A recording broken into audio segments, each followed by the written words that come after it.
Hello guys, எல்லோரும் எப்படி இருக்கீங்க?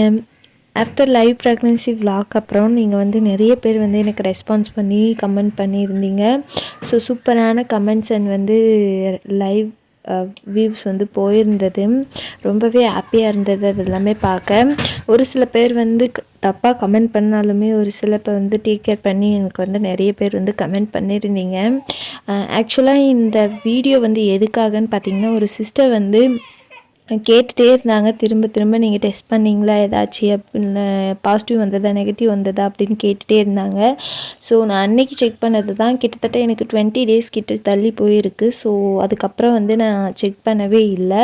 ஸோ இன்றைக்கி செக் பண்ணி பார்க்கலாம் என்ன தான் நடக்குதோ அப்படின்னு சொல்லி நான் ஒரு வேளை செக் பண்ணி பார்த்து நெகட்டிவ் வந்தாலும் சரி பாசிட்டிவ் வந்தாலும் சரி உங்கள்கிட்ட நான் ஷேர் பண்ணிடலாம் அப்படின்னு சொல்லி தான் உங்களுக்கு நான் ஷேர் பண்ணுறேன்.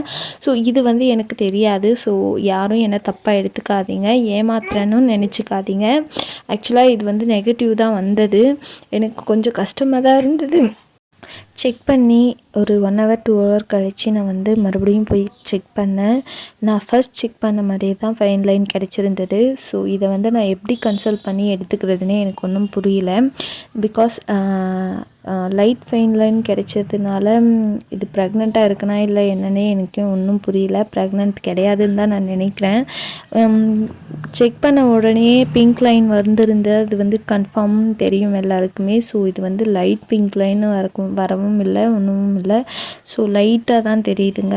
நான் இதை எப்படி எடுத்துக்கிறதுனே தெரியல. ஸோ உங்களுக்கு தெரிஞ்சால் மறக்காமல் கமெண்ட்டில் சொல்லுங்கள். யார் மனசையும் புண்படுத்தணும்னு நான் இந்த விலாகை போடல. ஸோ கேட்டிருந்தவங்களுக்காகவும் எனக்காகவும் தான் பண்ணியிருந்தேன். தப்பாக யாரும் கமெண்ட் பண்ணாதீங்க.